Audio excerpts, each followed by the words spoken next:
Good morning, everybody, and welcome back to The Walk. Today is Friday, September 29th, and today is Friday, so I'm going to remind you there is no video tomorrow. I will be back with you on Sunday, and today we are wrapping up Acts 4. We are finishing up this series, and it's been such a blessing to me. I hope it has to you too. I have learned a lot.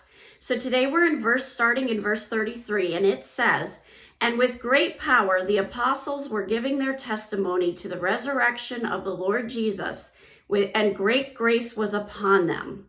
So this is kind of it's interesting because we talk about fruit, and here the disciples are bearing that fruit. But the interesting thing is what they're saying is the root of the tree. And then you've got the tree and the tree blossoms and you've got the fruit. They're saying the same thing. It is both the root and the fruit. It's the root and the fruit. The root is what the gospel is all about. The fruit is the fact that the disciples are giving their testimony and they're doing it in a bold way. Notice again that the central message was not that Jesus died on the cross. The central message was the resurrection. They were giving testimony to the resurrection of Jesus Christ. They're saying, I walked with him, I talked with him, I saw him die on the cross, and then I walked and I talked with him again after the resurrection. I ate with him. I know that he rose from the dead. That's what they're really trying to punch out.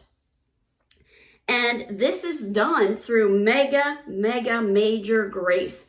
The grace is just flowing through them in spite of the fact that they know they could be killed for not stopping and sharing the gospel.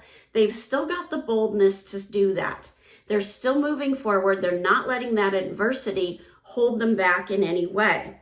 Then we get to verse 34, and it says, "There was not a needy person among them. For as many as were owners of land or houses sold them and brought the proceeds of what was sold and laid it at the apostles' feet, and it was distributed to each as any had need.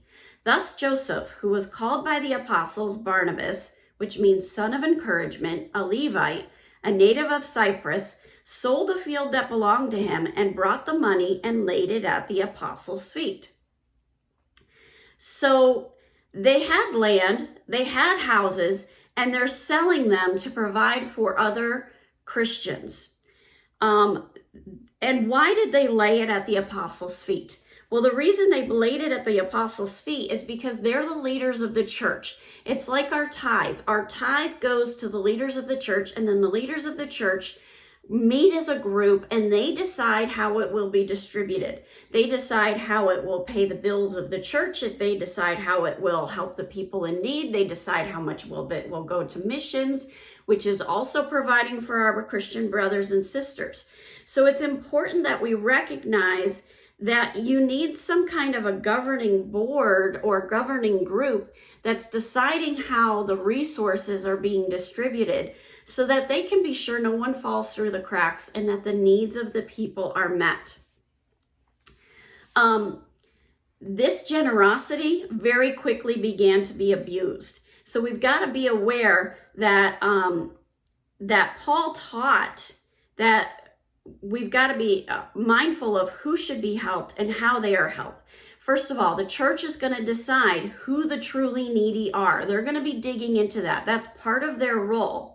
And if a family can support a needy person, the church should allow that and encourage that. And we can find that in 1 Timothy 5:4. "And those who are supported by the church must make some return to the church body." So they're going to be giving back to the church in some way, whether it's through their gifts and talents. Now, Joseph,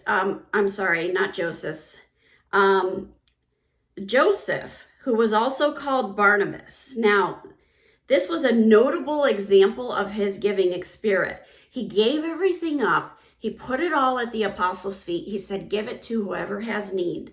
And he just let them do that. His name is called the Son of Encouragement.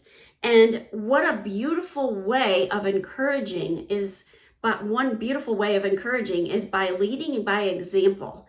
And we can do that with our resources. We can do that with our time, with our energy, and with our finances. So we've got to be very mindful of that. So as you go into your prayer closet, pray about ways that you can be a son of encouragement, ways that you can encourage others. It's not always financial resources. Sometimes it's time. Sometimes it's your energy. It's just giving back whatever you can give back. Have a wonderful day. I'll see you on Sunday. God bless, and keep walking the walk.